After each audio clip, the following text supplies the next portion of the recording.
In the European Valorant scene, few players are as aggressive as Jamppi. All chance of this round going their way is pretty much out, but what is Jamppi doing, man? Look how aggressive he is. Known for his crazy dashes on Jett, Jamppi can take over a round with anything from an op to a shotgun. Which is why it's so interesting that at the Europe Challengers 2 finals, the relatively new Fnatic roster was able to completely shut down Jamppi and the rest of Team Liquid on Bind.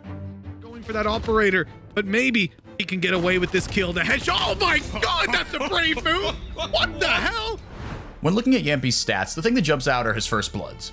At the EU Challengers 2 event, Jamppi had 81 opening engagements in 188 total rounds.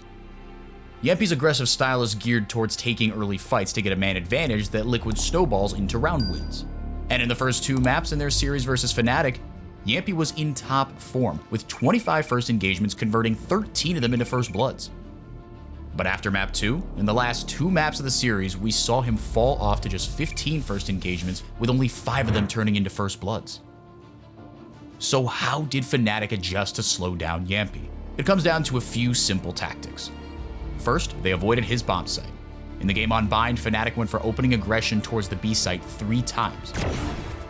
If you're Jamppi, it's hard to score first bloods when the attackers just don't go to your site. The second thing Fnatic did was play safe. They just didn't give up any early advantages because of how passive they were playing on the attack. When Fnatic finally does get aggressive, they're usually making coordinated peeks together to guarantee a trade. Lastly, Fnatic use their abilities, in particular Toxic Screen, to effectively control space and take engagements on their terms. Let's take a look at round 7, where we see how this passive play works out. Viper, be careful with that gas. The round starts off with Fnatic spread out in a default. Doma throws out his boom bot to clear hookah and then immediately falls back into market.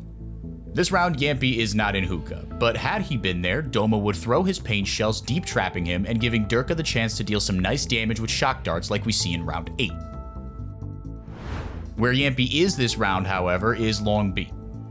Durka fires out a recon dart up long and holds for a push from way back by the spawn wall. Jamppi dodges the recon and pushes up long with an op.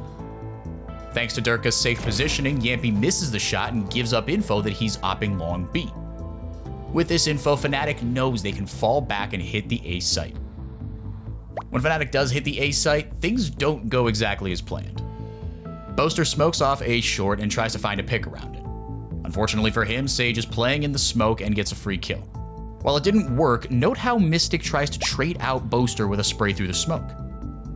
Over at Showers, Magnum is trying to flash out and get some control, but again, Liquid's Phoenix and Skye are pushed up and able to punish. And yet, despite being down 3 on 5, Fnatic finds a way to win this round. Mystic raises up a wall that blocks off lamps, defender spawn, and the ramp up to heaven, creating some space for Doma to blast pack on top of Sage's wall. From here, all 3 Fnatic players push up. Notice how they peek together, making sure they can trade fights. The round quickly whittles down to a 2-on-2. Mystic drops the bomb for Doma to plant so he can get his showstopper and smokes off mid-site. Doma and Mystic push through the middle of the site and get into lamps. From here, Fnatic just needs to hold tight angles and win their duels. Jamppi dashes into lamps and gets shut down hard, leaving Cryptics in a hopeless 1v2. And now it's all up to Cryptics. They maybe expect him to be on the plant, but Doma with his spam ends up killing him in the smoke. So in this round, we saw a passive default that got Fnatic some key info on Jamppi's position and equipment. From there, Fnatic rotates away from him and executes onto the other bomb site. In this particular round, it wasn't a super clean execute, so let's take a look at round 10, where we see Fnatic's A site hit go a little smoother. The play starts with the same Viper wall we've been seeing all game. Magnum uses his Trailblazer to clear showers for Boaster and Doma. Once it's clear, all 3 move up, while Boaster smokes off Heaven and drops his ult on U-Haul. Over at short A, Mystic puts a snake bite in the middle of the site while Durka drones out and tags Sage. This prompts Durka to immediately pop his Hunter's Fury and look for the kill. While he isn't able to land the finishing blow, the ult forces Sage to reposition right into Doma's crosshairs. Up a player, Magnum flashes out of showers and Fnatic pushes onto the site. Frags get traded and Fnatic ends up in a 3-on-2. Jamppi takes a risky dash to deny the plant but gets traded out immediately. Scream, left alone, tries to take out Durka, but Mystic hits a nasty one-tap to close out the round.